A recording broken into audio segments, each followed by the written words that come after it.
Hello, Cameron families. It's Mrs. Hansen coming to you with an end of the first week update.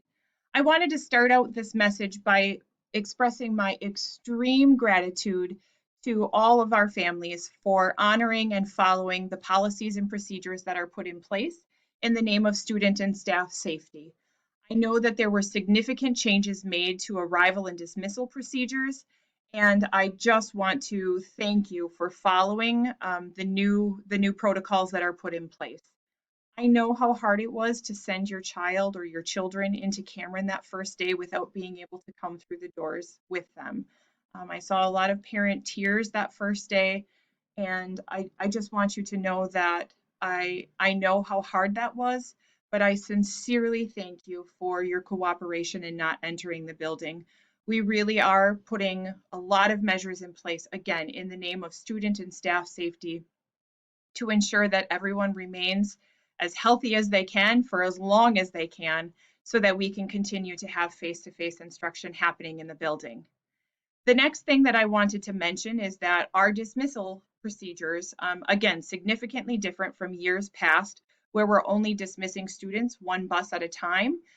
That first week is always a little chaotic because students aren't remembering which bus they ride or they don't know the order of the buses quite yet.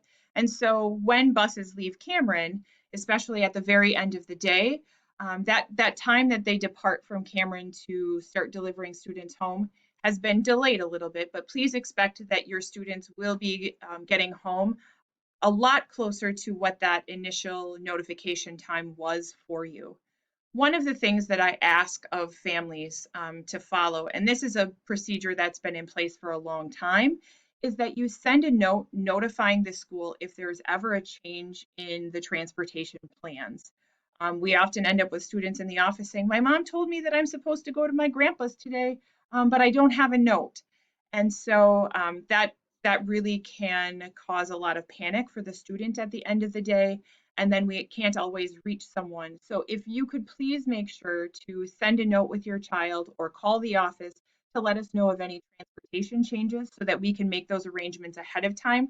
That also will help speed up the time when the buses leave from Cameron for the day. Many of you have reached out and said, well, how's it going? What does it look like from the school's perspective about how things are going? You know, are the kids wearing the masks? Are they following the rules? And what I have to tell you is we are seeing amazing things from our students. They are doing a great job adjusting to all of the changes that we've made. So certainly at this age, we are still needing to remind students, you know, masks up and over your nose when they're in the hallway or as they're leaving the cafeteria to head back to their classrooms. We've certainly had to give those reminders, but that's to be expected. The first part of the school year is always spent teaching students the procedures about how things work, and this is just another procedure that they have to learn. And so we expect that we'll do some teaching and reteaching of those expectations. We've had students, you know, come and say, oh, I forgot my mask or I don't know where I put it. And we have disposable masks here in the office that are available, especially if they've lost it. You know, we want to make sure that, again, everyone is safe.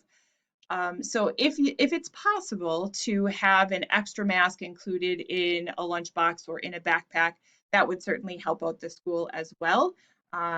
So just an update there.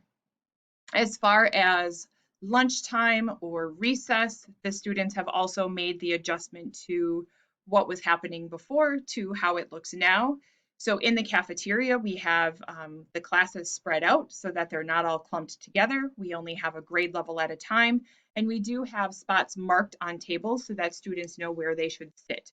I know many of you were concerned about what that socially distanced lunchtime might look like or how students would feel about it. And the students quickly learned that even though they're spaced out, they still have the opportunity to visit with their friends from their class in a little less structured environment than the classroom.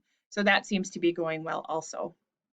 And then for the upcoming week, we will have picture days at Cameron. Typically, we've tried to do everything in one day, but again, with some additional safety measures in place, things just take a little bit longer. So on Thursday, September 10th, The first and second grade students will have their pictures taken, and we do have a time slot set aside for students who are virtual learners.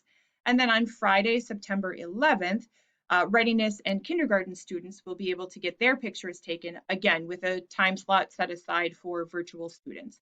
Virtual students can come on either day, no matter the grade level. So please check out the Facebook page for the specific times about that.